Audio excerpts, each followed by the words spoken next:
welcome to the Young Turks, Cenk, Uygur, and Kasparian.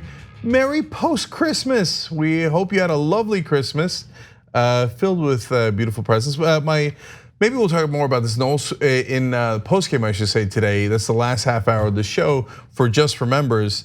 I asked my son what religion he was. Yeah, we'll save it for the post-game. And he had a fascinating answer that I think you will love. I will say though, I'm grateful that we're saying Merry Christmas now thanks to the Trumps. Oh yeah, I mean if it wasn't for him and Bill O'Reilly, us heathens would be saying happy holidays, but we've been liberated. I think some people were like, I don't know if they made a hat out of it, but or just a Twitter thing like, make America Christmas again. I don't even know what that means. Yep. Anyway, so speaking of fun things for our members, next Monday is a special time. Normally Old School's not on Monday, but this upcoming Monday, we've got a special Old School for you guys with Gabriel Iglesias. Otherwise known as, to Fluffy. Fluffy's on, okay? So how cool is that? That's, members get to see that live. They're the only ones who get to see it live. They get to see the whole show. They're the only ones who get to see the whole show. So tyt.com/join to become a member. Get our post game today and every day. Get Gabriel on Old School. And then one more programming note, speaking of members, Hostmates gets released tomorrow night. It drops tomorrow at 8 o'clock Eastern. That's after the regular show. That's our second edition of Hostmates. Anna and I are reigning champions, but we'll see if we get to keep our title this year. I actually have a fun note about Hostmates. So we will be watching along with you guys. We're not gonna stream along with you guys, but once it's available here at TYT, we're gonna have like a little internal party to watch. Oh. I know, it'll be fun. But what we will be doing is interacting with you guys via social media. So follow us on Twitter or Instagram. We'll be posting stories of us watching and reacting to it, so it'll be a good time. All right, fun for everybody, and that's just for members. tyt.com/join to become a member. You guys keep us afloat, so we appreciate that. All right, Anna, let's get started. All right. As always, the media is giving credit to so-called moderate Republicans in the Senate because they have said that they might maybe disagree with Mitch McConnell a little bit when it comes to the impeachment trial in the Senate. The latest example is Alaska's Republican Senator Lisa Murkowski, who claims that she's very much dismayed at how McConnell is approaching the Senate trial. Take a look. In fairness, when I heard that, I was disturbed. To me, it means that we have to take that step back from being hand in glove with the defense. And so I heard what Leader McConnell had said.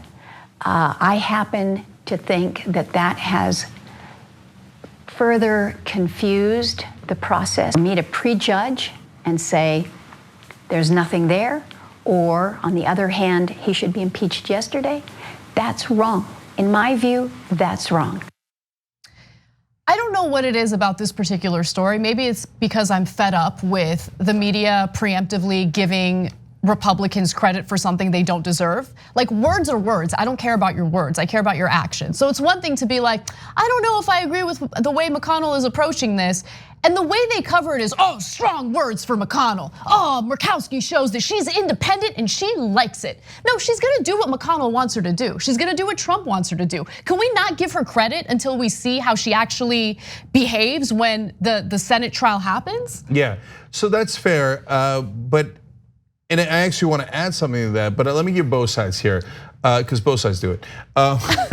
No, seriously. No, both sides do it, but Democrats actually do cave to Republicans. Yeah, which I'll get to in a second. But no, to be fair to Murkowski, on a couple of important votes, she has actually voted with the Democrats. Now, it is very rare, and when she's called a moderate throughout all the campaign or the overall coverage of politics, it's not really true. I mean, she votes with Trump an overwhelming percentage of the time.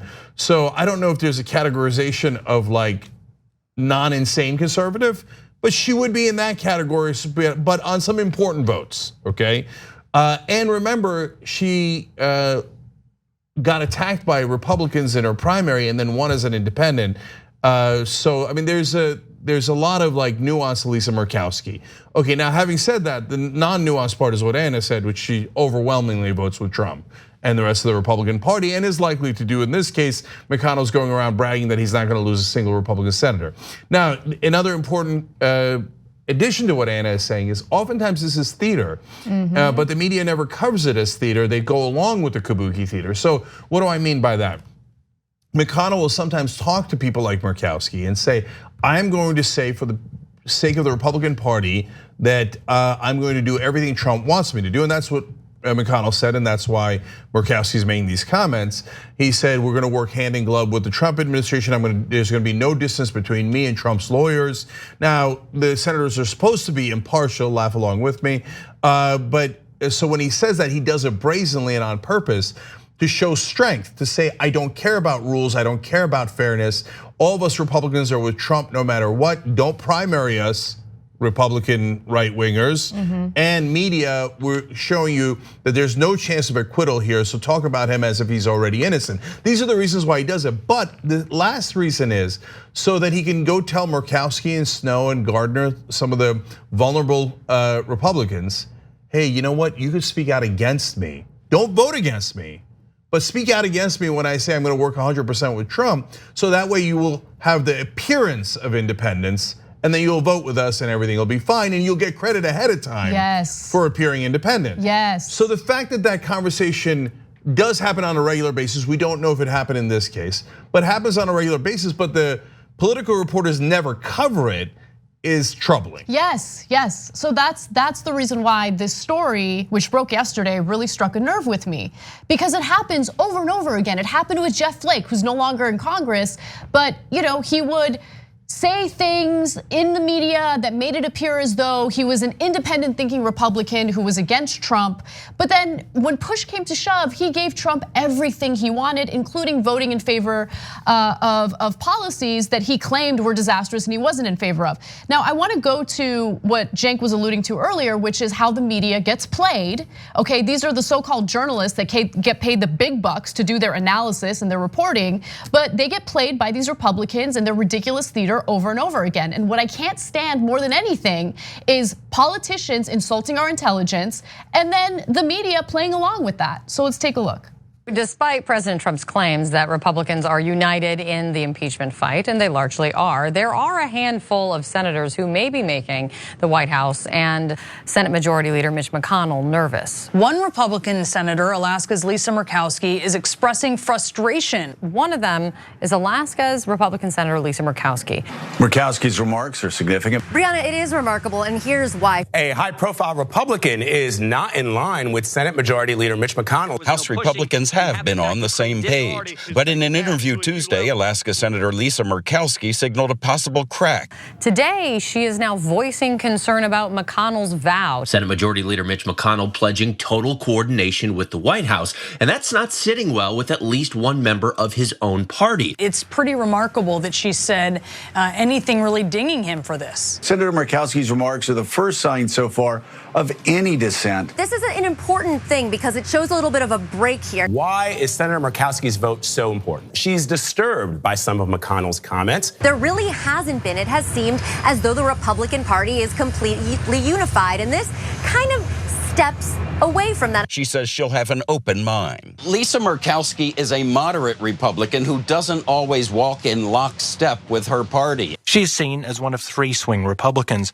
and she embraces her image of independence. She has not always voted with the party. She voted present instead of yes on Justice Brett Kavanaugh's confirmation. She's a moderate who very memorably did not vote with the Republicans on Brett Kavanaugh's Supreme Court confirmation, you will recall. Okay, so let's just recap that. Remarkable, significant, voicing concern, not sitting well, important thing. Yeah. Let's just wait. Let's just wait for a second. So now let me tell you what percentage of time that Murkowski votes with Trump. Now look, most of the Republicans are over 90%, so I'm giving you that to be fair and to give you context. But Murkowski votes with Trump 74% of the time. So a moderate seems to indicate 50-50, right? No, not moderate, 74%. Yes, most other Republicans are worse, but 3/4 of the time, she's like rubber stamps Trump, awesome, wonderful, etc. Now, again, one more piece of context to be fair. Some Democrats, like Cuellar in Texas vote with Trump 70% of the time.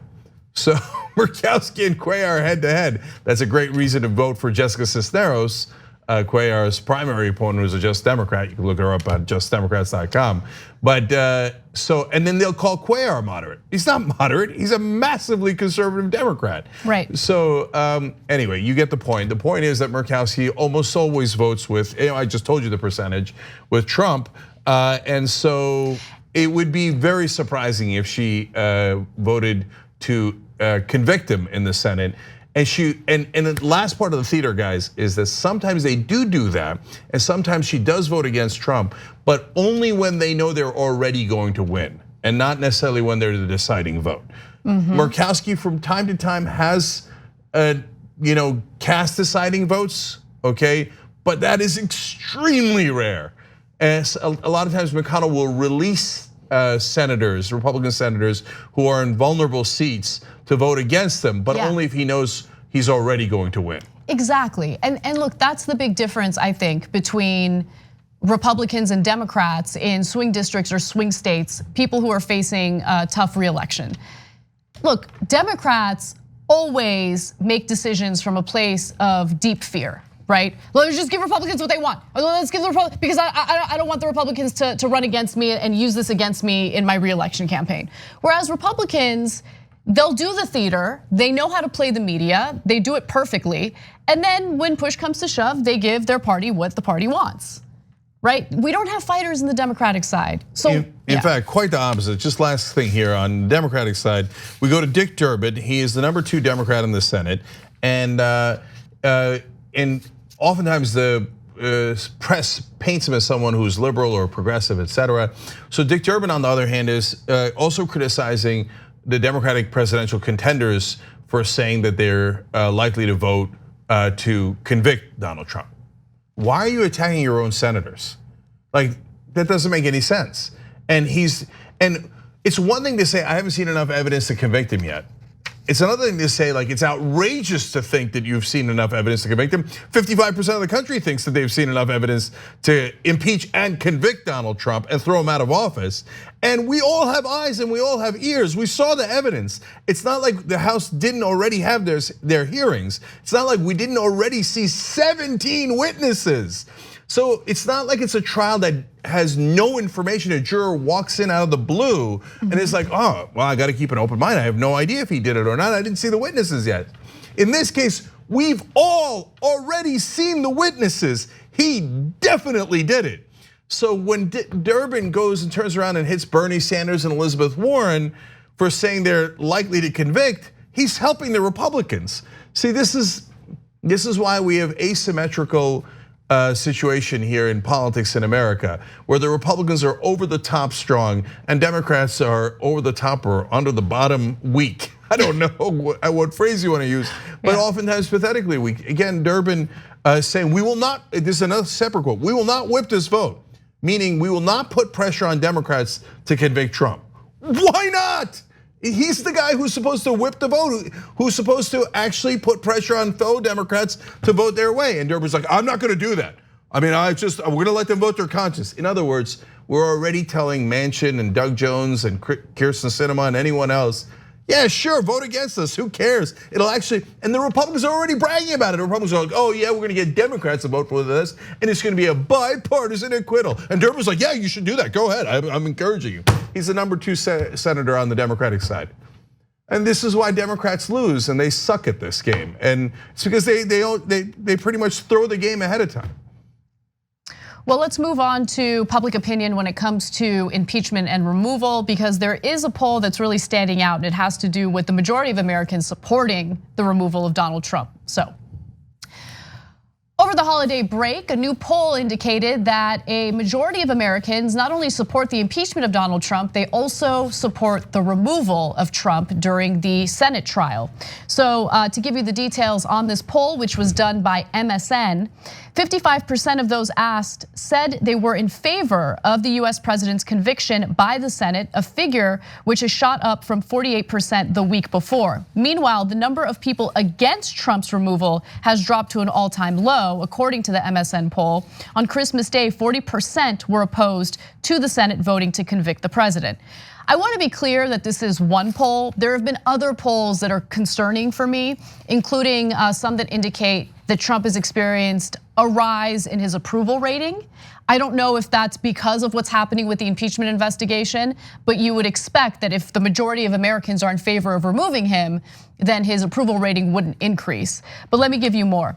The gap between the two views has become much wider since last week, when there was little to no divide then. So it was 48% in favor of Trump's removal, 47% against. So as you can see, the number has moved up considerably when it comes to wanting to remove Donald Trump. I think I have an explanation. But before we get to that, 55 to 40 is unreal. The press has this weird relationship with Donald Trump. Do they criticize him? Yes. Do they call out some of his fabrications? Yes, they do, okay? But having said that, they have this weird awe and respect of him. They're like, oh, Donald Trump, he's some sort of titan that no matter what happens, he's still popular. But he's not. If any other president had a poll where 55% of the country wants to impeach him and remove him from office, the press would savage them as not just unpopular, but weak. Imagine if Jimmy Carter had a poll like that. I mean, they absolutely destroyed Jimmy Carter with no such poll, right? In fact, Jimmy Carter was, for most of his presidency, popular. He was but the pressers are like, oh, Donald Trump, he could beat anybody. Oh my God, how could Elizabeth Warren possibly beat Donald Trump? Oh my God, there was a thing about Native American, oh, Donald Trump. The guy, 55% of the country says kick his ass out. We hate the guy. We hate him, kick his ass out. Remove him from office today, not in the election. Impeach it and convict. And yet the press is like, oh, Donald Trump. He's a loser, for God's sake, be clear about it.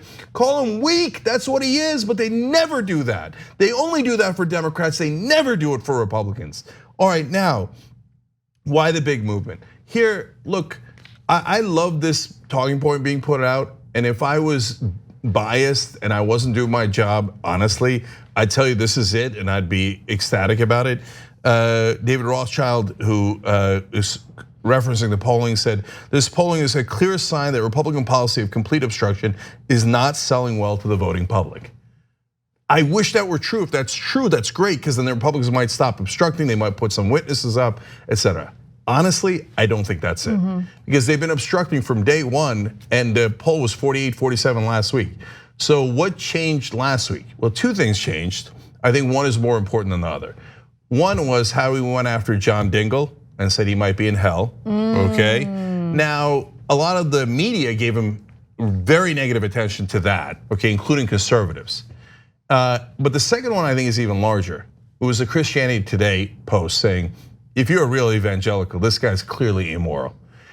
And I said at the time, that's a giant difference maker, because it bursts their bubble. It goes into the bubble of the people who think Trump is right about everything.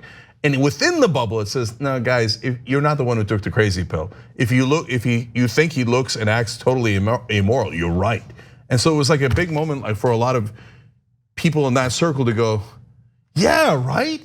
No, we're not supposed to be for the guy who cheats on his wife with porn stars while they're pregnant. We're not supposed to be for this guy who's a liar and a cheat, right? Which we all know he's a liar and a cheat and a fraud, right? Well, it does break the cycle of groupthink, because remember, your political ideology, and especially if you're deep into politics, it turns into a community issue, right? If your political views and the community that you're part of that holds the same political views, you want to be part of that family, you want to be part of that community, and speaking out against it, that takes a lot of courage, because you could be rejected by your community. So to have someone part of your community speak out against Trump kind of warrants you to be a little more independent thinking when it comes to Trump. Yeah, so those two events had a bigger impact. One, because it went to his base, and that's why the numbers moved.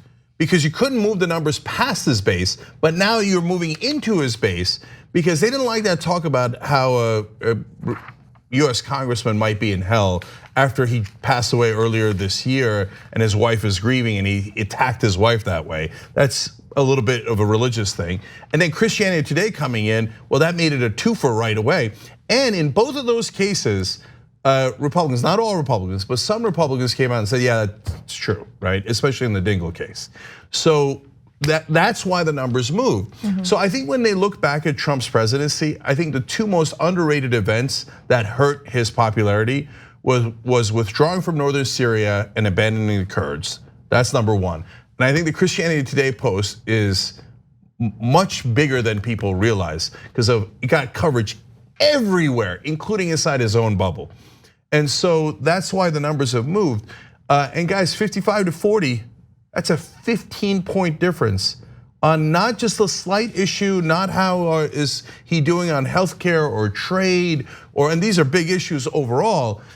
Not on, I mean, this is on impeach and remove from office, and it's a 15-point gulf. He's in massive, massive trouble. The media needs to start acting like it. The Democratic Party starts to act like it. And look, if the Republican Party doesn't want to acknowledge it, great, you vote with him and risk your careers. But the Democrats have to pounce on that and make them pay the price. That's where oftentimes things fall short.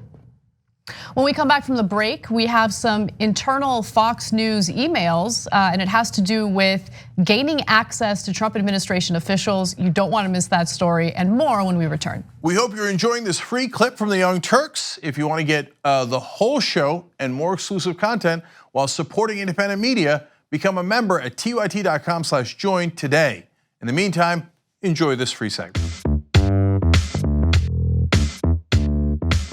All right, back on the Young Turks. Let me read some member comments first. 100 decibels of booing writes in. Guess I heard wrong when I thought you weren't having a show today. It's like it's still Christmas. Well, that's very sweet of you. Thank you for saying that.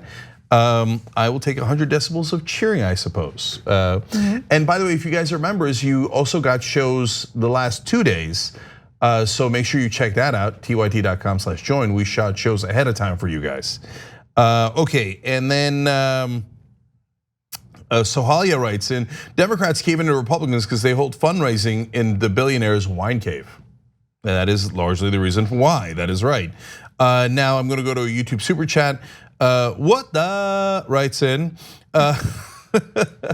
first super chat and first time watching in my new TYT hoodie. Nice. I got from my wife. Yes. Hashtag Bernie 2020, all right, thank you. Pocket in a pocket. Thank you for going to shoptyt.com. You guys can still do that, pocket in a pocket. And thank you for using YouTube Super Chat. Last one, Craig Reeves says, remember, white evangelicals supported Trump. It's a good point. I often say just evangelicals, but in fact, it's white evangelicals in specific that were overwhelmingly in favor of Donald Trump. That's just a fact. Okay, now, last thing that I want to tell you guys about before we head back into the stories is the affiliate program that we're doing. Speaking of Christmas, we hope that it's a gift for you guys as well.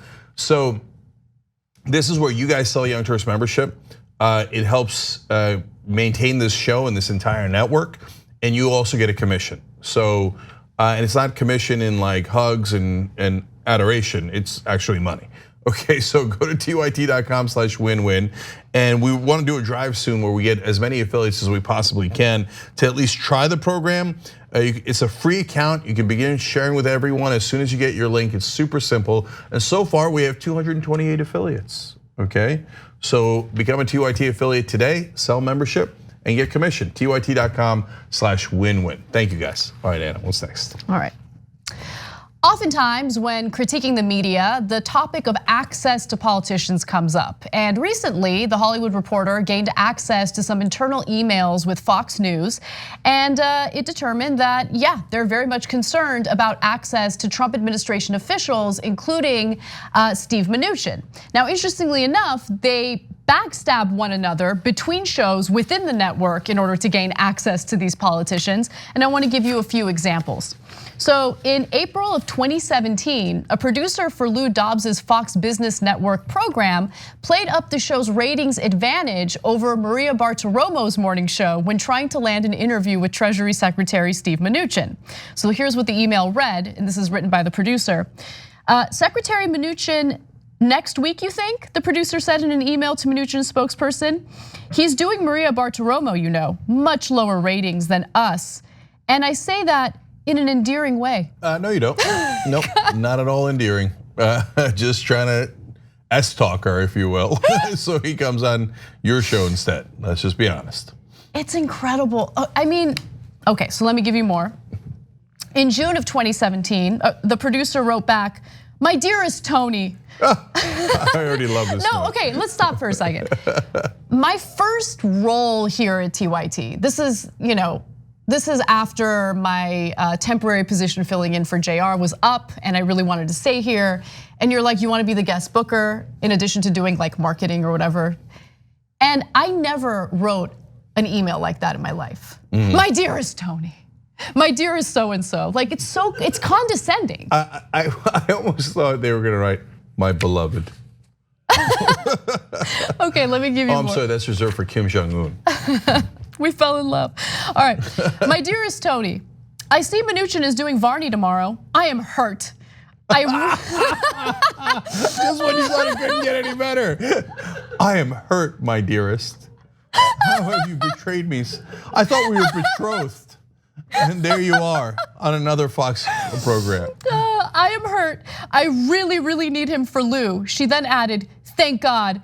I just asked someone from Stuart Varney's show and they said he won't be doing their show. That's great news." This is some shady stuff, man. Yeah. Could you imagine if I wrote an email like that to like the spokesperson or the assistant for whoever, like let's say Obama, I'm just throwing a name out there. Like I want Obama on No Filter, but then I hear that Obama agreed to do the damage report, right? Oh, I love that idea. And I'm like, "Oh, my dearest so-and-so, I am disturbed that you would allow Obama on the damage report. This damages their reputation, disgusting."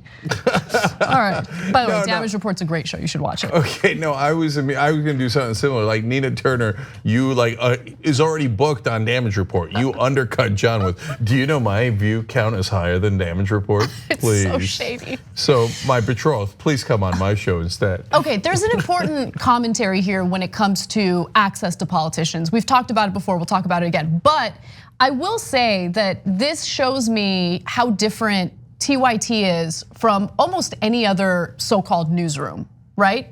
Because we genuinely like each other. Like John's my legitimate friend. I did a toast for his wedding. Yeah. You know, I can't ever imagine like sniping him like that behind the scenes. When I was at MSNBC, people were super competitive.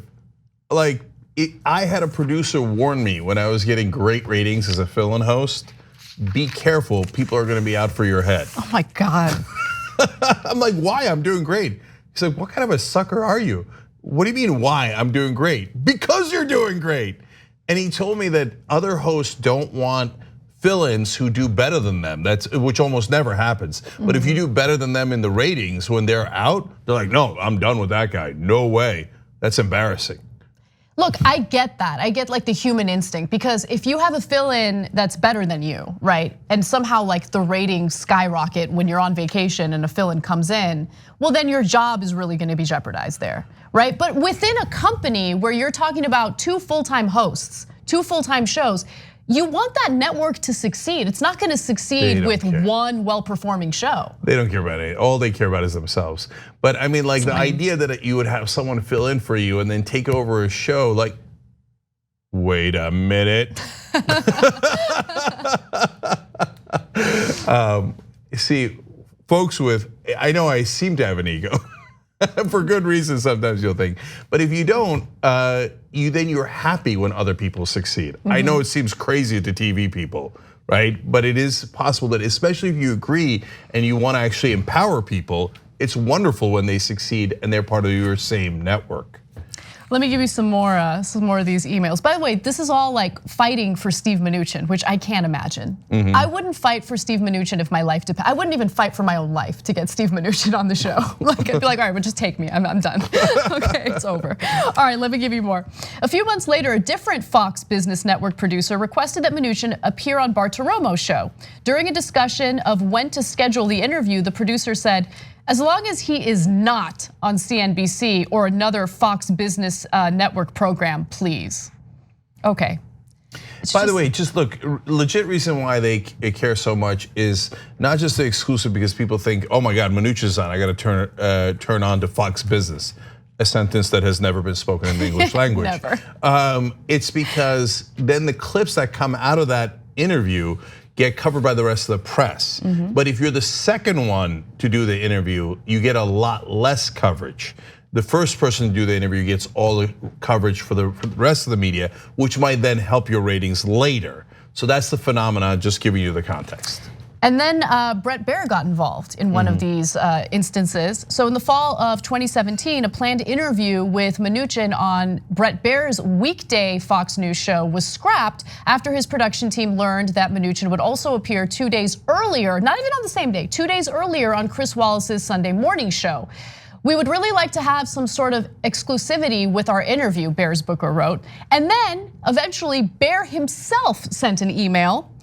And this is what he said. Okay, we assumed you knew that a major Sunday show interview or 2 days before a sit down with me would take a little of the steam off the booking. We would love to have the secretary on, but maybe later in September now. So like that kind of goes to what you were saying, Cenk. You want to make sure that someone doesn't steal all your thunder before you have your sit down interview with a Trump administration official or any politician for that matter. But I think the important lesson to take away from this is think about what this signals to a person in a position of power, right? When you have so-called journalists fighting for you. If they're fighting for you, then you have leverage and you're able to reject people if they critique you even a little bit, or if they say something hard-hitting about the Trump administration, something honest or truthful about the Trump administration. You're far less likely to grant that particular show an interview if you know that they've been critical, because you get to take your pick, right? It's like a buffet of friendly media outlets and shows that you can choose from. So why go with someone who's gonna be critical? In fact, that might partly explain why Lou Dobbs is so over the top. The other day he said that Trump might be receiving accolades for centuries from here, right? Jesus. Like, and it was so over the top. It's literally sounded North Korean, and they're this close to saying he has no anus. Okay, and so there isn't anything that Lou Dobbs couldn't take and make into like reverence for the dear leader Donald Trump. It's so overwhelmingly over the top. Part of it is he wants to get an audience. Partly he's lost his mind. But the third reason is access. Because if he can kiss Trump's ass harder and longer than Bartiromo, then he's gonna get access to more guests from the Trump administration than Bartiromo is. So that's how this game is played. Yeah. Now, to be fair to them, they actually do have access. Whereas, and with the stuff that's said on their shows does get covered widely. And that's an advantage that TV has, which drives them to this level of competitiveness. Here, a guest could say anything, unless it's like damaging to progressives, it'll never be covered, right? I'm just keeping it real. So it doesn't really matter if they say it on No Filter or Damage Report or Secular Talk or Young Turks, etc. I remember Mel Brooks once stopped in, this was a million years ago, and broke huge news on our show. Young Frankenstein was gonna go to Broadway. At that time, he was super hot on Broadway, and he's Mel Brooks, he's a legend, and it was like a big deal. We told all the press, oh my God, Mel Brooks said on the air, and here's the tape of him saying he's gonna bring Young Frankenstein. No one ran the story. 2 weeks later, he told the New York Times or something, and the coverage exploded. And every outlet covered it like, oh my God, Mel Brooks is bringing Young Frankenstein to Broadway. But dude, we sent you a video of him saying where you could see it was him saying it, and you're like, oh, it doesn't count. It's just, the mainstream media is so weird. Yeah, I mean, it seems like they didn't really have any taste for you from the very beginning. No, they view people with power already and money as legitimate. Anyone who is not already incredibly wealthy or incredibly powerful, the mainstream media views as illegitimate. And it affects all of their coverage. So, Yeah. It's interesting because it really depends on, if you're in the media, it really depends on what your objective is. Because if your objective in the media is to get these big names on your show so you can make news, so other news outlets, applaud you or run some sort of coverage of your interview, then yeah, you're going to go out of your way to not really do your job, just do things to attract those people onto your program because it's really ego driven, like you want that attention. But really the whole point of getting people on your program is to have interesting conversations that your audience can benefit from. Your audience is supposed to have something to take away from that conversation. But a lot of these big wig, hotshot people in cable news and the mainstream media don't care about that at all. It's all about their own egos and getting media attention. Who cares 100%. About that? Like the idea that they would care about their audience is hilarious. Part and parcel of those promises to gain that access is, don't worry, you won't get any tough questions here. Our audience will not get to find out the whole truth about you. We'll cover it up and make you seem better than you actually are. And that's obviously the #1 problem with this craven desire to get access to officials. It's just being friendly with folks and getting them on your show is not a big deal unless you're tilting your coverage. And you could see clear as day from Fox News and Fox Business. It is as tilted as it could possibly be. And now you see from the internal emails that they pretty much promised that. And one last thing, the Mel Brooks story and how we got him on the Young Turks like 12, 14 years ago is a super fun story. And there's a Young Turks host who's really good friends with Mel Brooks. Although those two stories are different. I want to tell that in the post game, okay? Okay. So tyt.com/join to become a member and get all of our fun post games where we also dish about other inside baseball about the media and how it works too. So check it out. It's great for members and members make this show happen. Thank you guys. All right, we got to take a quick break, but when we come back, there is some evidence that the FBI is looking into some of the pardons that former Kentucky Governor Matt Bevin has granted. So we'll give you the details on that and more.